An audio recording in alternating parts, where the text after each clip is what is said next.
আমরা যে নতুন জেনারেশন জেন জি বলি, এই জেনারেশনটা অ্যাকচুয়ালি থিঙ্কেবল একটা জেনারেশন, যারা থিঙ্ক করে যে অ্যাকচুয়ালি আমরা কি চাই, আর তারা নিজেদের মতকে প্রকাশ করার জন্য তারা অ্যাকচুয়ালি ড্যাম কেয়ার, আর তারা কিচ্ছু কেয়ার করে না এটার বিনিময়ে কি দিতে হবে, যে কারণে এই আন্দোলনটা হয়েছে। আমি আশা করি যে এই বুলশিট ড্যাম কেয়ার জেনারেশনই পারবে নতুন কোন একটা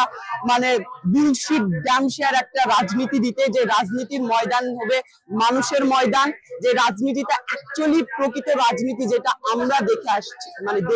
দেখি ভিন্ন দেশে, বাট আমাদের বাংলাদেশে এখনো পর্যন্ত যে সংস্কৃতিটা আমরা পাই নাই, সেই বুলশিট রাজনীতিটা নিয়ে আসবে। এরকম আমাদের মতন কান্ট্রিতে যদি নতুন কোনো কিছু নিয়ে আসা হয়, এই নতুনত্ব জিনিসটাকে অ্যাকসেপ্ট করানো, কারণ এটা তো শুধুমাত্র আমাদের জেনারেশনের ব্যাপার না, আমাদের এখানে আরো কিছু জেনারেশন অলরেডি বিলং করছে, সো তাদের চিন্তাধারা পরিবর্তন করে নতুন রাজনীতি আবার এই দেশে প্রতিষ্ঠা করা ইটস রিয়েলি টাফ। বাট আমরা মনে করি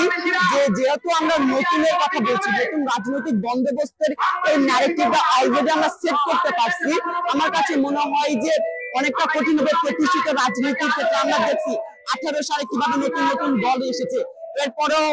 আমরা দেখছি বিভিন্ন মানে অভ্যুত্থানের পর নতুন নতুন দল আসছে বাংলাদেশে, আর তারা সেইভাবে এখনো পর্যন্ত মানে ঘুরে দাঁড়াইতে পারে নাই। বাট আমরা আশাবাদী, যেহেতু স্বতঃস্ফূর্ত অংশগ্রহণ এই আন্দোলনের পরে আমরা মানুষের দেখতে পাচ্ছি, সো আমরা সবসময় পজিটিভ থিঙ্ক করতে চাই এবং আমরা ভালোকে ভালো, খারাপকে খারাপ এবং পজিটিভ মন মাইন্ডের সামনের দিকে আগাই যেতে চাই।